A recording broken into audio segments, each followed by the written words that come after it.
우리가 전도서를 계속 읽다 보면 마치 전도서는 허무 예찬가, 허무 찬미가처럼 그렇게 보여집니다. 오늘 1절에도 보니까 어떻게 시작을 합니까? 내가 해 아래서 한 가지 불행한 일이 있는 것을 봤다. 이렇게 이야기를 하면서 마음이 무겁다 하는 그런 이야기를 하죠.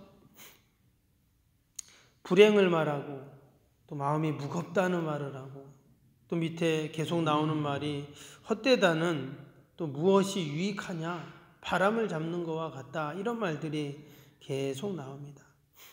또 어제 새벽에도 말씀드렸던 것처럼 하나님께서는 전도서를 통해서 우리에게 문자적인 1차적인 교훈과 지혜는 인생의 모든 것이 허무하고 헛되지만 그 이면에 2차적인 3차적인 교훈과 지혜는 그 인생의 허무와 헛됨을 해결하는 방법이 있다는 것을 우리에게 말씀을 하고 있습니다. 그 방법이 뭐였습니까? 궁극적으로는 여호와 하나님을 경외하는 것이라고 그 말씀을 했죠. 그리고는 구체적인 방법으로 이제 5장에서부터 나왔습니다. 그래서 온전한 예배, 또 진실한 기도, 또 하나님이 우리에게 모든 것을 선물로 주셨는데 그것을 내가 감사하고 만족하는 것이 바로 인생의 허무와 그 헛됨을 복된 삶으로 바꾸는 것이라고 그렇게 어제 5장에서는 나왔습니다. 때문에 전도서에서는 우리에게 진정한 행복이 어떤 것인가 하는 것을 가르쳐주는 우리 현대인들이 꼭 읽어야 하는 필수 지혜서와 같은 그러한 책입니다. 오늘 6장도 마찬가지입니다. 겉으로는 불행을 말하고 허무를 말하는 것 같지만 그 깊은 의미를 묵상해 보면 허무를 극복하는 방법, 탈허무, 진정한 행복이 어디서 오는가를 우리에게 또한 이야기합니다. 오늘 2절을 같이 보겠습니다. 2절 말씀 보면 어떤 사람은 그의 영혼이 바라는 모든 소원에 부족함이 없어 재물과 부요와 존귀를 하나님께 받았으나 하나님께서 그가 그것을 누리도록 허락하지 아니하셨으므로 다른 사람이 누리나니 이것도 헛되어 악한 병이로다. 진정한 인생의 행복은 어떤 것인가? 바로 하나님의 섭리를 깨닫는 것이라고 오늘 2절에는 말을 합니다. 여기 보니까 어떤 사람이 자기가 원하는 모든 것을 지금 다 가졌죠? 재물, 부요, 존귀 다 하나님께 받았다 했습니다. 그런데 그것을 자신이 누리는 것이 아니라 지금 다른 사람이 누린다 이렇게 말했어요. 이게 얼마나 억울한 일입니까? 내가 노력해서 수고해서 어떠한 방법으로든 내가 부귀와 또 존귀와 또 그 재물을 다 내가 소유했는데 정작 그것을 가지고 호사를 누리는 사람은 다른 사람이다라는 거예요. 우리가 이 말씀을 잘못 이해하면 이제 하나님을 오해할 수가 있죠. 아니 주실 때는 언제고 정작 그것을 다른 사람이 다 누리냐. 하나님이 나를 약 올리시나 골탕 먹이시나 이렇게 오해를 할 수가 있습니다. 근데 우리가 이 말씀을 천천히 묵상해 보면 그 이제 의미를 이해할 수가 있는데요. 우리가 앞에서 3장에서도 이런 비슷한 말씀이 나왔죠. 모든 것은 때가 있다 이랬습니다. 그리고 그때는 누가 정했냐? 하나님이 정하셨다. 이렇게 앞에 3장에서 나왔었죠. 때문에 주신 분도 하나님이시고 취하시는 분도 하나님이시고 여기에는 하나님의 오묘한 섭리가 그 안에 담겨 있다 하는 것입니다. 10절에도 밑에 한번 보세요. 10절 보시면 이미 있는 것은 무엇이든지 오래전부터 그의 이름이 이미 불린 바 되었으며 사람이 무엇인지도 이미 안 바 되었나니 자기보다 강한 자와는 능히 다툴 수 없느니라. 여기에는 이미 모든 것이 뭐라 그랬어요? 오래전부터 그 이름이 불린 바 됐다 이렇게 말을 했습니다. 이 말은 무슨 말이냐면 이미 다 옛날에 예정이 되고 하나님의 섭리 가운데 지금까지 왔다 이런 말이에요. 때문에 우리가 하나님의 그 섭리를 모를 때, 하나님의 그 섭리를 인정하지 않을 때 진정한 행복을 누릴 수 없다는 것이죠. 이미 하나님께서 그 시작을 또 마지막을 다 하나님께서 예정하시고 섭리하시고 운행하시는데 그것을 내가 인정하지 않는다면 그 안에 담긴 하나님의 그 뜻을 알 수 없고 진정한 복된 삶을 우리가 누릴 수가 없겠죠. 때문에 우리에게 믿음이 필요하고 우리에게 신앙이 필요한 것이죠. 오늘도 하나님께서는 하나님의 귀한 뜻 가운데 우리를 선하게 인도해 가시는 줄로 믿습니다. 그래서 인생의 참된 행복은 어디 있는가? 하나님은 우리의 선한 목자가 되셔서 우리를 늘 선하게 인도해 가신다는 우리가 그 믿음으로 살 때 여러분 그것이 진정 복된 삶인 줄로 믿습니다. 두 번째로 인생의 참된 행복은요, 헛된 것에 수고하는 삶이 아니라 더 나아가서 참된 가치 있는 것을 추구하는 삶이 복된 삶을 말합니다. 오늘 11절, 12절에게 나오는데요. 11절, 12절 보시면 헛된 것을 더하게 하는 많은 일들이 있나니 그것들이 사람에게 무슨 유익이 있으랴. 헛된 생명의 모든 날을 그림자같이 보내는 일평생의 사람에게 무슨 낙인지를 누가 알며 그 후에 해 아래서 무슨 일이 있을 것을 누가 능히 그에게 고하리요. 그렇습니다. 여기 보면 헛된 모든 일, 또 헛된 생명의 날이라는 말이 나왔어요. 나름대로는 많은 일을 하는 것 같고 또 삶을 살아가는 것 같지만 아무 유익이 없다는 것입니다. 이제 그림자와 같다 그랬거든요. 이 그림자라는 것은 사실 허상이잖아요. 마치 아이들이 바닷가에서 모래사장에서 막 모래성을 쌓고 놉니다. 나름대로 멋지게 성을 쌓고 또 높이 쌓고 막 흙을 모아서 쌓지만 그럼 파도가 한번 확 치면 어떻게 될까요? 다 없어지잖아요. 그래서 어른들은 모래성 쌓는 놀이를 안 하죠. 왜? 아무 유익이 없고 헛된 수고다라는 것을 알기 때문입니다. 그리고 또 가치 있는 것에 시간을 쓰고 공을 들이는 법입니다.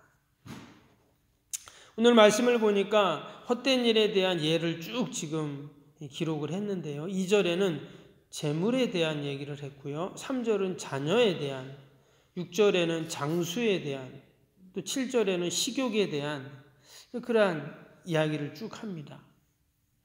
그런데 이 모든 것들의 욕심이 헛되다고 이렇게 지금 이야기를 하고 있어요.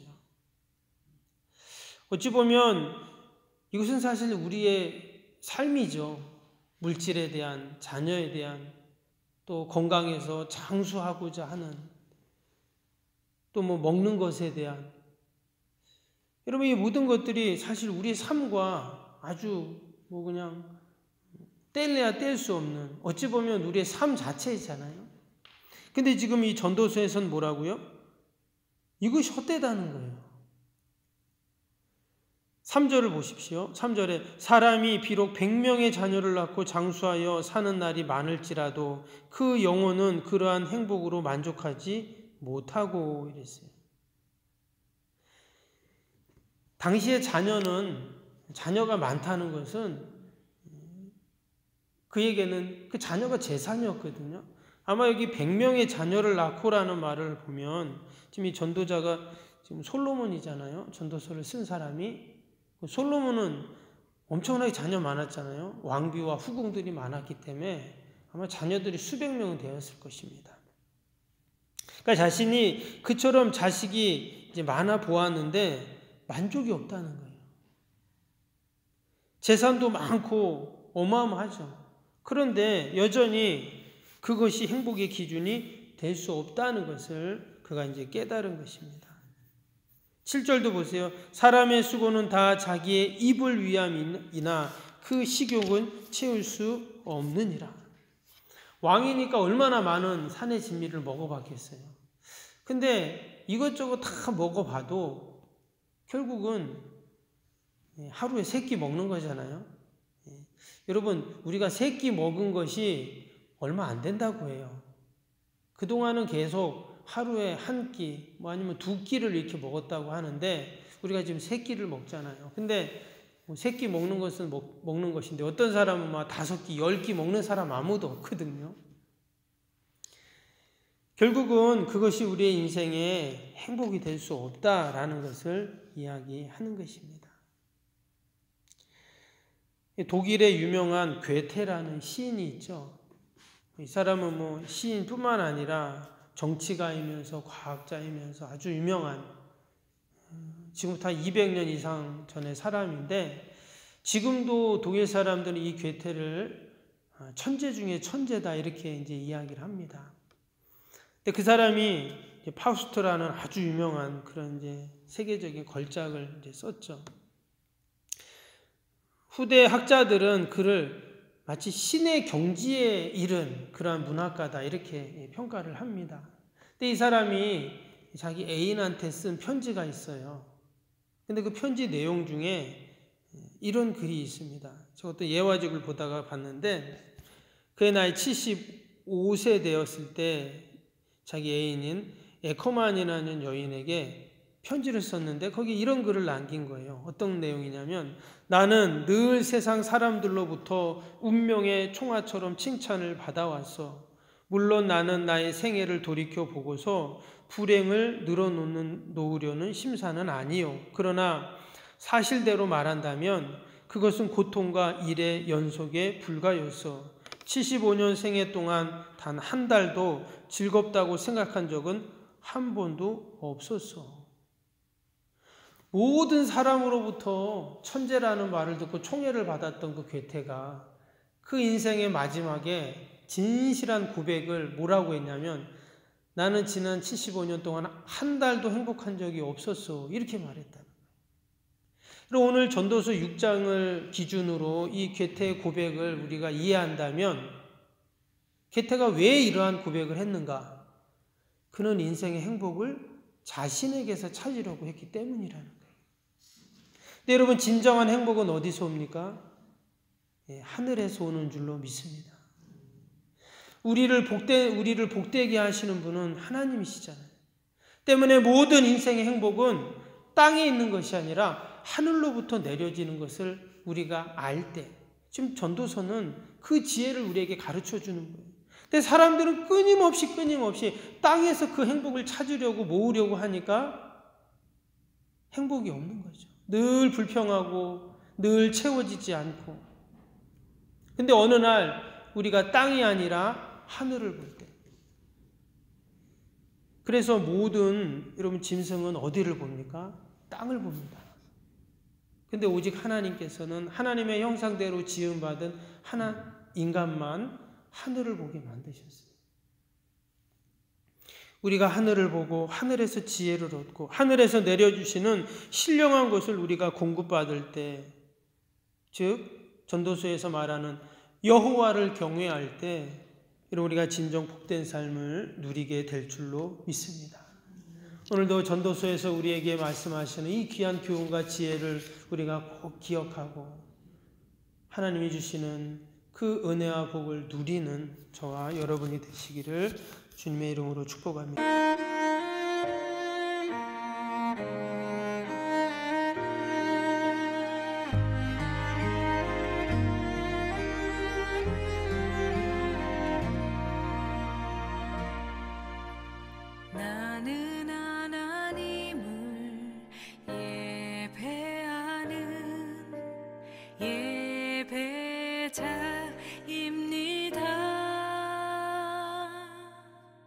내가 서 있는 곳 어디서나 하나님을 예배합니다.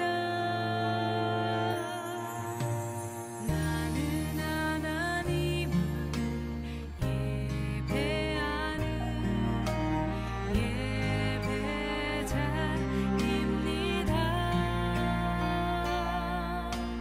내가 서 있는 곳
이 시간